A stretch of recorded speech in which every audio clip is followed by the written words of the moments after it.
सर्वोच्च न्यायालयाच्या आदेशानंतर उचगाव ग्रामपंचायतीच्या हद्दीतील 158 एकर जमीन महापालिकेच्या ताब्यात आली आहे. या परिसरातील हिरव्या पट्ट्यातील बेकायदेशीर बांधकामांबाबतचं प्रकरण सर्किट बेंचमध्ये न्यायप्रविष्ट असताना कोल्हापूर दक्षिणचे आमदार अमल महाडिक यांनी पत्राद्वारे उपमुख्यमंत्री तथा नगरविकास मंत्र्यांकडे स्थगिती देऊन नियमितीकरण करण्याची मागणी केल्याचा आरोप दिलीप देसाई यांनी केला आहे.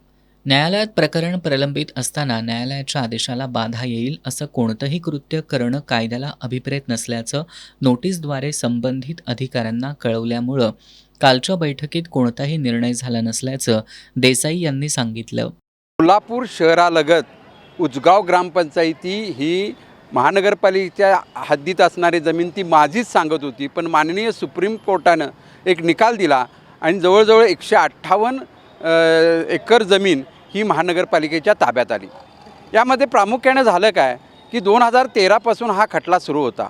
अनेक लोकांनी या जमिनीचं खरेदीपत्र करताना वार्ड कोल्हापूर म्हणून खरेदीपत्र केलं आणि प्रत्यक्षात ग्रामपंचायतीच्या परमिशन घेऊन ज्या हिरव्या पट्ट्यात जमिनी आहेत तेथं बांधकामाच्या परवानग्या घेतल्या आणि अनेक लोकांच्या फसवणूक केलेल्या आहेत. आता विषय असा आहे की त्यांना ज्यावेळेला बेकायदेशीर बांधकामाच्या नोटिसा महानगरपालिकेनं पाठवल्या त्यानंतर त्यांनी माननीय उच्च न्यायालय सर्किट बेंच कोल्हापूर येथे त्यांनी रिट पिटिशन दाखल केली. या न्यायालयाचा उद्या अंतिम निकाल आहे. असं असताना परस्पर या कोल्हापूरच्या दक्षिणचे आमदार अमल महाडिक यांनी उपमुख्यमंत्री नगरविकास विभाग यांच्याकडे पत्र दिलं आणि त्यांना सांगितलं की ह्याच्यावर तात्काळ स्थगिती द्या आणि नियमितीकरण करा. प्रश्न इतकाच निर्माण होतो आहे की आमदारांनी कायदे तयार करायचे असतात, कायदे मोडायचे नसतात आणि ज्या वेळेला न्यायप्रविष्ट बाब असते त्यावेळेला न्यायालयाचा आदेशाला भेद देऊन कोणतेही कृत्य कोणत्याही आमदारानं करता कामा नये हे कायद्यात अभिप्रेत आहे. असं असतानासुद्धा उपमुख्यमंत्री शिंदेसाहेबांनी त्या पत्रावर स्थगिती आणि पुढील चौकशी असं दिलं. काल याबाबतची चौकशीसाठी एक मीटिंग बोलवली होती. या मीटिंगमध्ये VCवर कोल्हापूरचे आयुक्त होते.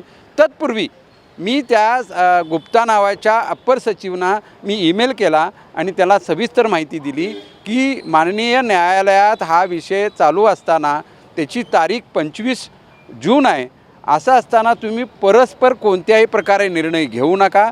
जर असा कोणता निर्णय घेतला तर तो कोर्टाचा अवमान होईल म्हणून कंटेम्प्ट नोटीस मी त्यांना लागू केली. त्याच पद्धतीनं जिल्हाधिकारी कोल्हापूर महानगरपालिकेला यांनाही त्याच्या कॉप्या दिल्या. त्यामुळे त्यांना काल निर्णय घेता आला नाही. आता परिस्थिती अशी आहे की कालच्या मीटिंगमध्ये नेमकं काय झालं, काय आदेश दिले आजपर्यंत ते गुलदस्त्यात कायम आहेत.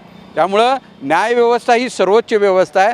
त्यामुळं न्यायालय उद्या न्याय देईल हे आम्हाला अपेक्षा आहे. न्यायालयाच्या बाहेर कोणीही निर्णय घेता कामा नये, अन्यथा आम्ही योग्य त्या न्यायालयात दाद मागू.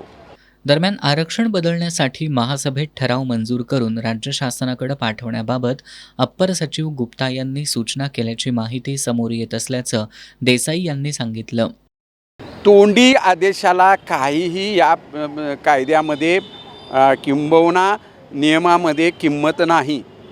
लेखी आदेश कोणताही झालेला नाही, त्यांचं धाडसही नाही.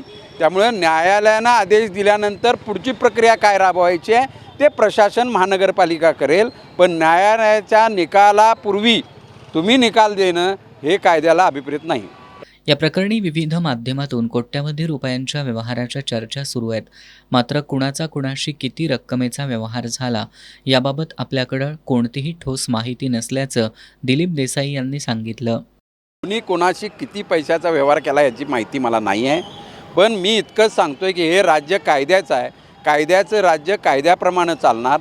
किंबहुना लोकप्रतिनिधींनी कायदा करावा आणि तो अंमल करावा त्याबद्दल आमची काही शंका नाही. पण न्यायालयाचा आदेश किंवा न्यायनिर्णय प्रक्रियाला भेद देऊन तुम्हाला कोणतीही प्रक्रिया करता येणार नाही. कोल्हापूर महानगरपालिकेनं अगोदरच तावडे हॉटेल परिसरातील काही बांधकामं जमीनदोस्त केली आहेत. कालच्या नगरविकास विभागाच्या बैठकीत अनधिकृत बांधकामांना अभय देण्याबाबतच्या निर्णयासाठी महानगरपालिकेच्या महासभेकडे बोट दाखवण्यात आले. या सगळ्याच्या पार्श्वभूमीवर उद्या अनधिकृत बांधकामांबाबत कोल्हापूर सर्किट बेंचमध्ये होणाऱ्या सुनावणीकडे सर्वांचं लक्ष लागलंय.